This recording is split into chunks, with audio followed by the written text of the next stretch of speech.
بیا هم ستړي مشه د یو نوې زبردست ویډیو سره هغه هم د چې د سویس او د کاناډا ترمنځ یو توپیر چې کوم یو بهتر دی. آیا کاناډا بهتر دی که سویس؟ نو موږ تقسیم بندي کوو د کاناډا خوالی د سویس خوالی د کاناډا بدوالی د سویس بدوالی چې کوم یو بهتر دی. تاسو نور خپله تصمیم ونیسئ چې تاسو کوم یو خوښوئ، آیا سویس خوښوئ که کاناډا. نو خپل نظر زه همیشه په آخري کې وایم چې ما نظر چې شی دی د ژوند کولو لپاره صحیح دی. ویډیو تر اخره پورې وګورئ، ویډیو نه خوند واخلئ، زبردست ویډیو دی. نو ملګرو سره هم شیر کړئ. که چیرې مو چینل سبسکرایب کړی نه وي چینل سره سبسکرایب کړئ، ضروري در سره سبسکرایب کړئ ځکه چې همدغه تاسو چینل دی، تاسو لپاره زه فعالیت کوم. نو تر څو چې تاسو سبسکرایب نه کوئ، ما حمایت نه کوئ، دا ډېر سخت دی، ما ته هم سخت دی، تاسو هم سخت دی. نو پلیز خواهش چینل در سره سبسکرایب کړئ، څنګ ته زنګوله در سره ووهئ، کومنټ په انګلیسي و پښتو ولیکئ، نورو ملګرو ته هم ولیکئ. ډیره ډیره مننه. دا ویډیو د تاسو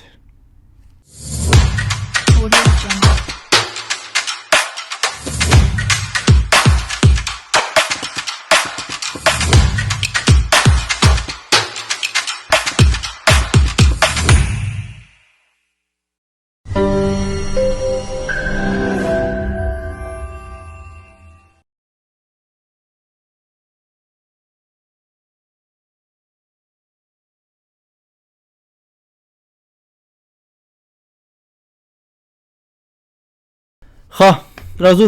ګورئ، اول راځو د کاناډا خواله چې کاناډا څومره خوالی لري د ژوند کولو لپاره. آیا بهتر دی که نه؟ صحیح. کاناډا چې دی په ټول نړۍ کې دویم هیواد دی چې ستر دی، یعنې فراخ ځمکه لري. مکمل افغانستان چې راولئ دلته په کاناډا کې واچوي، هېڅ اصلا معلومیږي نه چې دلته د څه شی اچولي، لکه خولۍ کې چې یو نخود واچوي. ډېر کم.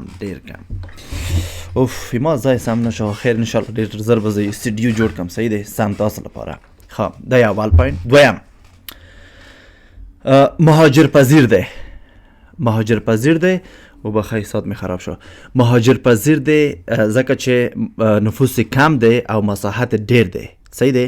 نو دوی غواړي چې هر کال 8 میلیون ته رسیږي دوی مهاجرین چې دوی راوغواړي کاناډا ته. خپل اقتصاد هم ورسره قوي کوي چې تر څو اقتصاد هم ډیر شي، لوړ شي او مهاجرین راولي، تر څو د دوی نفوس هم ډیر شي او کوم زاړه خلک چې دوی لري په کاناډا کې هغه ورو ورو ختمیږي. نو دا ما ته ضرورت لري، تا ته ضرورت لري، بل ته ضرورت لري چې دلته یې راولي. صحیح. او بله مهمه خبره دا ده چې کله تاسو دلته کاناډا ته مهاجر کیږئ، که چیرې ماشومان ولرئ، یعنې فکر وکړئ افغانان لپاره خو بهترین ځای دی کاناډا. نو که چیرې موږ افغانان ګورئ چې 12 ماشومان هم لري، داسې افغانان هم موږ لرو. نو که څوک دلته ماشومان ولري او هغوی ډېر سپورټ کوي، هغوی ته ارزښت ورکوي، ځکه چې هغه ماشومان د کاناډا لپاره بهترین سرمایه دی. مثلا د میاشتې که چیرې پلار یې کار ونه کړي، د میاشتې $600 ورکوي په هر ماشوم په سر. که چیرې پلار یې کار وکړي، بیا هم $300 د هر ماشوم په سر خلکو ته ماشومانو ته ورکوي. نو دا یې بهترین کار دی کاناډا دی. بل چې دی د ژبه یې دوه ژبې لري، فرانسوي او انګلیسي، چې انګلیسي اول دی او فرانسوي دویم. فرانسوي په ډېرو کمو ځایو کې مطلب استعمالیږي او انګلیسي چې دی فول مکمل په هر ځای کې استعمالیږي، صحیح دی. او بل چې دی په کاناډا کې ټول دغه د ټولو هیوادونو څخه دلته خلک دي، یعنې داسې د یو بیګانګي هیڅ نشي پیدا کولی چې مثلا مکمل ته افغانۍ یو شکل ولري او مکمل دلته سپین وي یا مکمل تور وي. نه، انډیان شته، پاکستانی شته، پنجابي شته، ایرانی شته، افغاني شته، چاینیز شته، جاپاني شته، فلیپیني شته، بنګلادیشي شته. د ټولو هیوادو څخه دلته خلک شته، ځکه چې ته څه شی کوې؟ ځان ښه احساسوي. او ترانسپورتي سیستم هم ښه دی. ترانسپورتي سیستم ته بیخي دلته ضرورت نه پیدا کوي، ځکه چې دلته چې څنګه راغله مجبور یې چې موټر واخلئ، ځکه فراخه منطقه چې ولري، یو ځای نه چې بل ځای ته ځې 3-4 ساعته وخت نیسي، چې موږ 3-4 ساعته 5 ساعتو کې کابل نه مزار ته رسېدلی شو. دلته چې یو منطقې نه بل منطقې ته ځې که نه، بل منطقې ته ځې چې هغه ډېر تا ته نږدې معلومېږي، خو 5 ساعته 6 ساعته ته مزل کوي.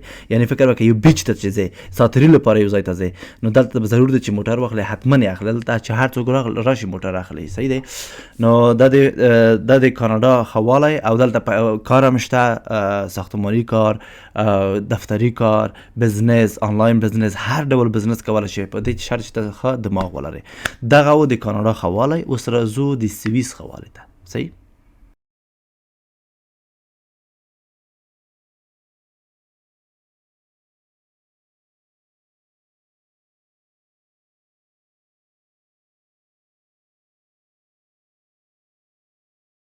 د سویس کوم مثبت پوینټونه لري د ژوند لپاره کنه. کله چې تاسو سویس کې ژوند کوئ د ټولنې لخوا تاسو ډېر حمایت کیږئ، لکه اجتماعي ټولنې ډېر لري او تاسو حمایت کوي.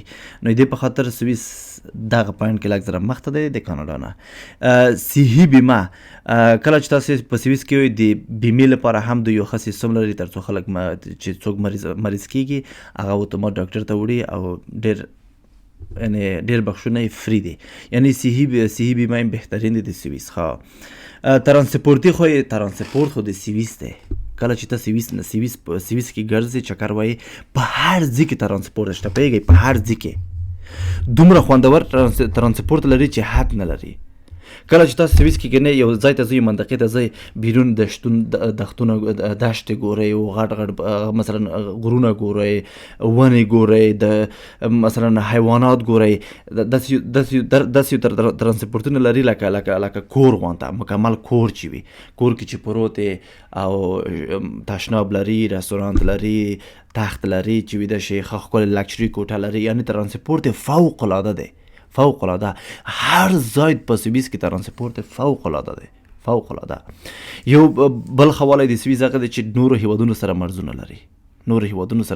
لري، ښه په اسانۍ سره تاسو تللی شئ. آلمان ته تللی شئ، جرمني ته تللی شئ، فرانسې ته تللی شئ، نورو هیوادونو ته تللی شئ. په څومره؟ تقریبا په 10 یورو، په 40 یورو باندې ته یو بل هیواد ته سفر کولی شي. په 10 یورو، په 40 یورو نورو هیوادونو ته، اروپایي هیوادونو ته هم چران سفر کولی شي. دا یعنی دا یې حواله دی چې سویس بهترین هیواد دی نسبت د کاناډا نه. یعنی حواله بدواله ته هم راځو، انشاءالله تاسو تشویش مه کوئ، بدي ته هم راځو. او بل چې دی دغه پیسې د کاناډا څخه لوړ دي او ښه معاش هم دلته، مثلا په سویس کې ښه معاش هم ورکوي، ښه پیسې هم ګټلی شي او پیسې هم چنان سیف کولی شي، ښه بزنس هم کولی شي، په دې شرط چې لږ زره وخت ونیسي. او کله چې بد پوینټونو ته راغلو هلته بیا تاسو پوهېږئ چې سویس څنګه دی او کاناډا څنګه دی. صحیح دی. نو دغه د سویس حواله و. ډېر زه نه غواړم چې په ډېرو مسایلو زه خبرې وکړم. هغه که چېرې په ډېرو مسایلو خبرې وکړې مجبور یې چې کتاب ولولئ، مکمل دومره کتاب در سره کېږي یا ګوګل نه دومره معلومات راټول کړه، بس نشر کړه، دا خو ډېر کېږي. زه شارټ معلومات در کوم چې تاسو ته دماغ ته ننوځي او په هغې باندې تاسې خپل فوکس واچوئ چې تاسو کوم هیواد انتخاب کړئ د مهاجرت لپاره. صحیح دی. نو دغه و د سویس حواله. اوس بدواله ته راځو. صحیح دی. د کاناډا بدواله ته د کاناډا بدواله ته راځو. صحیح دی چې کاناډا بد پوینټونه لري یا منفي پوینټونه لري. صحیح. ویډیو وګورئ.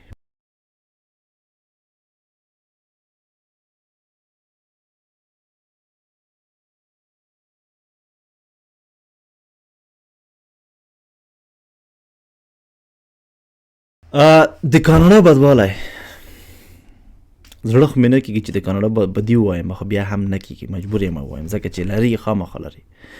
یو خو دومره سړه هوا لري چې هډوکي به دې وخوږېږي سړې هوا د لاسه. اولا 7 میاشتې 8 میاشتې مجبور چې په یخ کې تېر کړي. دا څه ژوند شو؟ ولې؟ دا د یو. دویم، کله وغواړي چې افغانستان ته لاړ شي، پاکستان ته لاړ شي، مجبور یې چې 24 ساعته په تیارې کې کښېنئ. ټکټ یې 3-4 ډالر.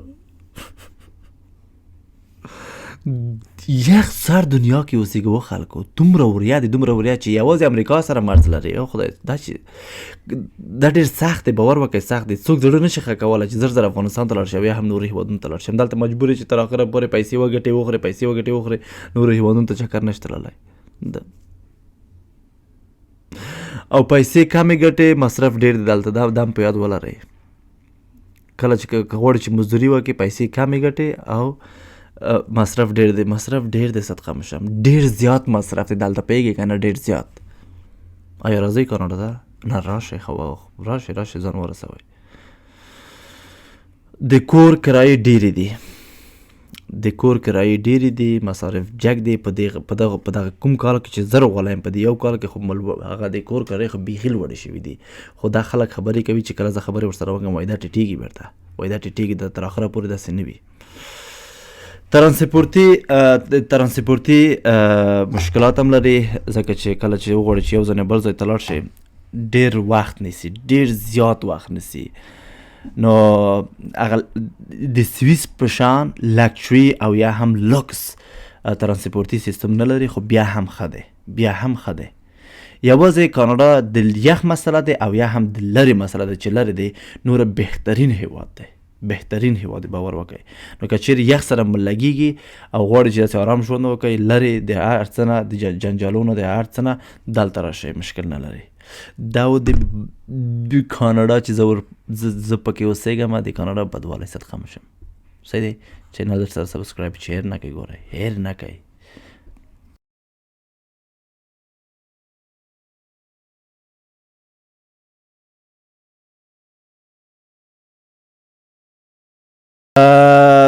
د سویس بدوالی منفي پوینټونه، سویس چې دی یو کوچنی هیواد دی، دومره هیواد دی چې یو ځای نه بل ځای ته ځې هر څه معلومیږي. نو څه ضرور سړی لږ چکر ته ضرورت لري چې یو خوا ته لاړ شي بل خوا ته لاړ شي، لږ ستر وي. نو سم چې سویس لکه کابل کې چې وګرځې کابل لاړ شي، قرغې ته لاړ شي، قرغې نه مثلا چاک ته لاړ شي، خبره خلاصه شوه. نوره سویس دومره وړوکی هیواد دی. سویس مهاجرین نه غواړي چې مهاجرین هلته ډېر لاړ شي. سویس یعنې مهاجر پذیر نه دی. سویس هېڅ د مهاجرینو په قصه کې نه دی، وایي وړوکی هیواد مې دی، خلک پکې ډېر دي، لوکس دی، آرام دی. نو څه کوو چې مهاجرین راغواړو؟ مهاجرین ته ضرورت نه لري ډېر. هغه کوم خلک چې ورځي هغه مجبور دی چې کلونه تیر کړي تر څو د سویس هغه واخلي، قبولي واخلي، یو سویسي شي. 10 کاله 7 کاله 8 کاله باید تیر کړي په سویس کې تر څو تا وپېژنې چې ښه انسان یې، بد انسان نه یې، جنګونه نه کوې، د سړي بچی یې، هغه نه ورسه تا ته د سویس قبولي درکوي. صدقه مشم. او د ژوند کولو لپاره هزینې ټیټې دي، ډېرې جګې نه دي، هزینې ټیټې دي، دومره خوندور نه دی. او ژبه یې خو دومره سخته دی چې ته 4-5 کاله تېروه تر څو الباني زده کړې، د سویسي ژبه زده کړې. نو دا 4 کاله ته په ژبې تېر کړه، 4 کاله بعد ته ځان وپېژنه، 4 کاله ته بزنس ته آمادګي ونیسه. دا نه سویس زه نه ځم، زه تېر یم، دغه لرې کاناډا ماته ښه دی، سویس نه تېر یم، زه خو سویس ته نه ځم. نور تاسو خپله تصمیم ونیسئ، خلکو سویس ته ځئ، کاناډا ته راځئ، تاسو خپله خوښه دی. خو دغه هم د سویس او د کاناډا ترمنځ یو توپیر چې ما تاسو ته جوړ کړو. بیا هم خپل زحمات ستایم چې ډېر زحمت وباسم، ویډیو جوړوم، لیکل کوم، معلومات راټولوم، ویډیو ایډیټ کوم، خبرې کوم، قصې در سره کوم، نورمال در سره چلیږم. ځان لپاره هم تشکر کوم، د تاسو لپاره هم تشکر کوم چې تاسو ویډیو ګورئ او ما سپورټ کوئ. هر څوک چې ما سپورټ کوي خدای دې د جنتونو سردار کړي، خدای دې دومره پیسې ورکړي چې یعنې حساب ورنه ورک شي چې دا پیسې د کومه نه شوې. خدای د خپل ارمان ته ورسوي، کاناډا ته ځي، امریکا ته ځي، چې هر چېرته ځي. امین یا رب العالمین. تر بلې ویډیو په خدای سپارم. ومن الله توفیق. بای بای.